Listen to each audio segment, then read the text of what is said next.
बिहार और उत्तर प्रदेश में राजनीतिक टकराव की एक बड़ी खबर आ रही है। नीतीश कुमार बनाम नरेंद्र मोदी, ये हमेशा चर्चा में रहा है मामला।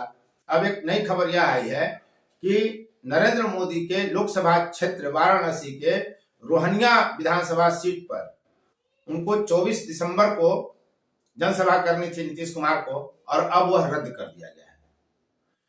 जदयू के प्रदेश अध्यक्ष ललन सिंह हो या अन्य तमाम नेता इसे लेकर भाजपा पर हमलावर हैं और भाजपा नीतीश कुमार पर हमलावर है। इसी घटनाक्रम का हम विश्लेषण इस वीडियो में करेंगे। आप देख रहे हैं फोर्ट न्यूज और मैं उपेंद्र कश्यप। विवाद, बारीक और तटस्थ विश्लेषण का यह मंच है। दरअसल मामला यह है कि INDIA का जो रूपरेखा तैयार कर रहे थे नीतीश कुमार, वे नरेंद्र मोदी के बरक्स खड़ा होने का पूरा प्रयास कर रहे हैं कि INDIA उन्हें प्रधानमंत्री का चेहरा नरेंद्र मोदी के खिलाफ बनाकर प्रस्तुत करे, खड़ा करे लोकसभा चुनाव 2024 में। लेकिन ऐसा कुछ होता दिख नहीं रहा है। इसलिए नीतीश कुमार भी INDIA को लेकर नाराजगी जाहिर कर चुके हैं, खासकर तब जब मध्य प्रदेश, छत्तीसगढ़ और राजस्थान से कांग्रेस चली गई और भाजपा वहां सत्ता में आ गई। इसके बाद नीतीश कुमार ने कहा भी कि कांग्रेस को समय नहीं है चुनाव लड़ने के अलावा, इस पर INDIA पर उसका कोई फोकस नहीं है। अब स्थिति यह हो गई है कि उन्होंने ऐलान पहले कर रखा था, कार्यक्रम काफी पहले से तय था। अब अचानक उनकी व्यस्तता का बहाना बनाकर उस जनसभा को स्थगित कर दिया गया और ठिकरा भाजपा पर फोड़ दिया गया। मामला यह है कि रोहनिया जो विधानसभा का सीट है वो पटेल बहुल इलाका है, यानी नीतीश कुमार की जाति से संबंधित वह क्षेत्र है। वहां उस क्षेत्र में, उस विधानसभा क्षेत्र में पटेल यानी कुर्मी जाति की संख्या अधिक मानी जाती है और इसीलिए नीतीश कुमार ने एक स्थिति पैदा की कि हम वहां से जनसभा को संबोधित करेंगे और देश में लोकसभा चुनाव का प्रचार का आगाज करेंगे, कमान संभालने का काम करेंगे। हम दिखें कि नरेंद्र मोदी के खिलाफ हम ही एक ताकत ऐसी है, यानी नीतीश कुमार अपने को बताना चाह रहे हैं कि हम ऐसी ताकत है जो नरेंद्र मोदी के खिलाफ खड़े हो सकते हैं। लेकिन हुआ क्या, जिस जगतपुर इंटर कॉलेज में यह जनसभा होनी थी 24 दिसंबर को, उसने स्वीकृति नहीं दी। अब ग्रामीण विकास मंत्री श्रवण कुमार सामने आते हैं और वे कहते हैं कि जगतपुर इंटर कॉलेज के प्रशासन ने स्थानीय प्रशासन व राज्य सरकार के दबाव की वजह से जनसभा की अनुमति नहीं दी। वे यूपी में जदयू के प्रभारी हैं। उन्होंने ऐलान किया कि जल्द ही हम जनसंपर्क अभियान शुरू करेंगे और भाजपा को हम बेनकाब करेंगे इस मुद्दे पर। उधर ललन सिंह हैं जदयू के राष्ट्रीय अध्यक्ष, उन्होंने कहा कि कई कार्यक्रम हैं और उसकी व्यस्तता के कारण नीतीश कुमार वाराणसी का कार्यक्रम में नहीं जाएंगे, वो कार्यक्रम स्थगित कर दिया जाए। भाजपा के प्रदेश अध्यक्ष हैं सम्राट चौधरी, उन्होंने कहा कि भीड़ नहीं जुटती, इसलिए इस आयोजन को जदयू ने स्थगित कर दिया और भाजपा पर ठिकरा फोड़ रही है। जदयू बेवजह बहाना बना रही है और आरोप लगा रही है भाजपा पर।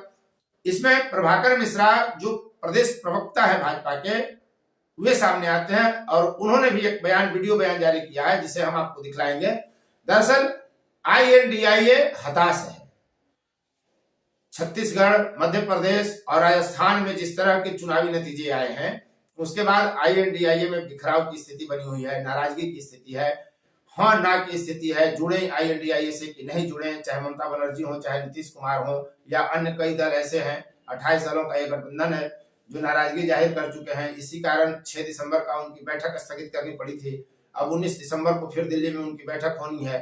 तो क्या कुछ होगा INDIA गठबंधन में, भगवान जाने, इंडी गठबंधन में, उसका हम लोग आकलन नहीं कर सकते हैं। लेकिन वाराणसी का जो फैक्टर था, नीतीश कुमार उत्तर प्रदेश में वाराणसी जाकर सिर्फ और सिर्फ ये संदेश ही देने का उनका मकसद रहा होगा कि नीतीश कुमार ही एक ऐसे अकेले नेता है भारत में जो नरेंद्र मोदी के खिलाफ खड़े होने का साहस रखते हैं। इसकी अपनी वजह है।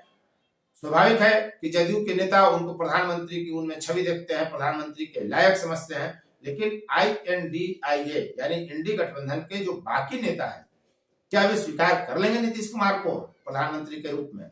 कई ऐसे नेता हैं जो अपनी बदौलत पार्टी खड़ी करते हैं और सत्ता प्रदेश की हासिल करते हैं, वैसे नेता नीतीश कुमार को क्यों प्रधानमंत्री स्वीकार कर लेंगे, जबकि ये कभी भी अपने बल पर सरकार बनाने लायक स्थिति में नहीं रहे। कभी भाजपा, कभी राजद, कभी भाजपा, कभी राजद, तो दूसरे दल के लोग क्यों चाहेंगे। राजद की बेचैनी तो समझ में साफ आती है।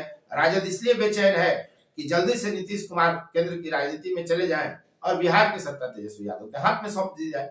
जदयू में भी कई नेता लगे हुए हैं उनको बताने में कि प्रधानमंत्री के लायक हैं, बहुत स्वच्छ छवि है, ईमानदार छवि है, लेकिन ईमानदारी और स्वच्छता तभी तक है जब तक पकड़े नहीं जाते।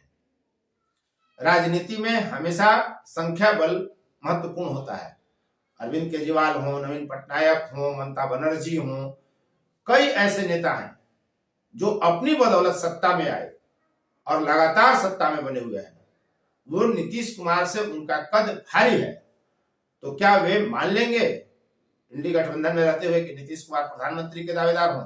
और सबसे बड़ी बात यह कि किसी भी कीमत पर, किसी भी परिस्थिति में शायद ही यह संभावना दिखती है राजनीति में कि कांग्रेस नीतीश कुमार को प्रधानमंत्री पद का दावेदार मान ले। राहुल प्रियंका को छोड़कर तो वो कांग्रेस किसी को भी प्रधानमंत्री पद का दावेदार घोषित नहीं करेगी, चेहरा घोषित नहीं करेगी। इसकी संभावना अधिक है।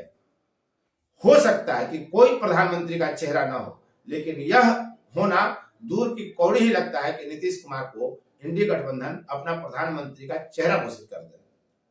बहरहाल वाराणसी का यह जो जनसभा स्थगित हुआ है, बिहार में खलबली है, राजनीतिक दलों में हलचल है। सुनिए कि प्रभाकर मिश्रा कैसे चुटकी लेते हैं भाजपा के प्रदेश प्रवक्ता नीतीश कुमार पर। एक कहावत है, घर में नहीं दाने और अम्मा चली भुनाने।